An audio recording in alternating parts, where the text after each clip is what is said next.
भालू पेड़ की छांव में बैठा था। उसने देखा कि पेड़ पर मधुमक्खियों का एक बड़ा सा छत्ता है। छत्ते में ढेर सारा शहद था। भालू के मुंह में पानी आ गया और वो सोचने लगा कि काश मुझे शहद खाने को मिल जाए। उसने रानी मधुमक्खी से बात शुरू। रानी कैसी हो? मुझे तुमसे कुछ बात करनी है। हाँ कहो, क्या कहना चाहते हो?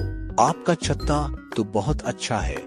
आपने इसे बड़ी मेहनत से बनाया होगा। आपकी मेहनत देखकर मुझे बड़ी खुशी होती है। हाँ वो तो है, पर तुम क्या चाहते हो? साफ साफ कहो।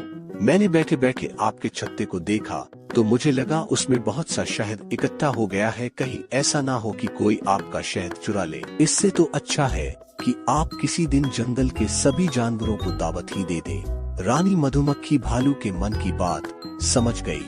उसने कहा, हाँ भालू भाई, मैं आपकी बात समझ गई हूँ। आपका मन शहद खाने को कर रहा है, इसलिए आप बातें बना रहे हो। यह सुनकर भालू शर्मिंदा हो गया, पर फिर रानी मधुमक्खी ने कहा, भालू भाई, मैं आपको शहद खाने दे सकती हूँ, पर आपको मुझसे एक वादा करना होगा।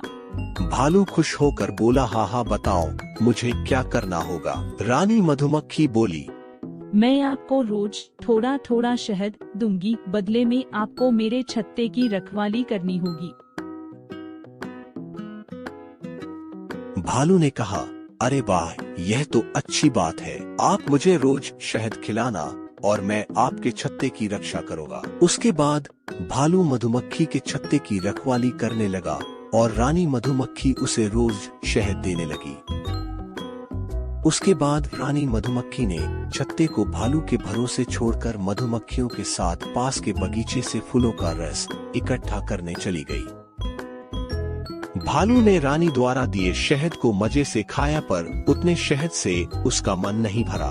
भालू के मन में और शहद खाने का लालच आ गया। उसने सोचा कि क्यों मैं इस छत्ते से पूरा शहद निकाल लूं। ये मधुमक्खियां मेरा क्या बिगाड़ लेंगी।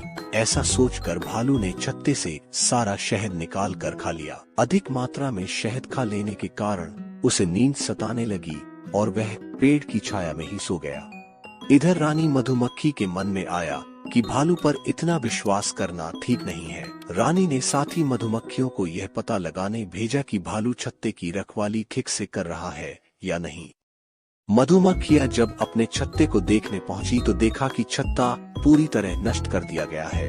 मधुमक्खियों ने तुरंत यह जानकारी रानी मधुमक्खी को दी। रानी मधुमक्खी ने क्रोधित होकर सभी मधुमक्खियों के साथ भालू पर हमला कर दिया। मधुमक्खियों के आक्रमण से भालू बुरी तरह घायल हो गया और बड़ी मुश्किल से अपनी जान बचाकर वहां से भागा।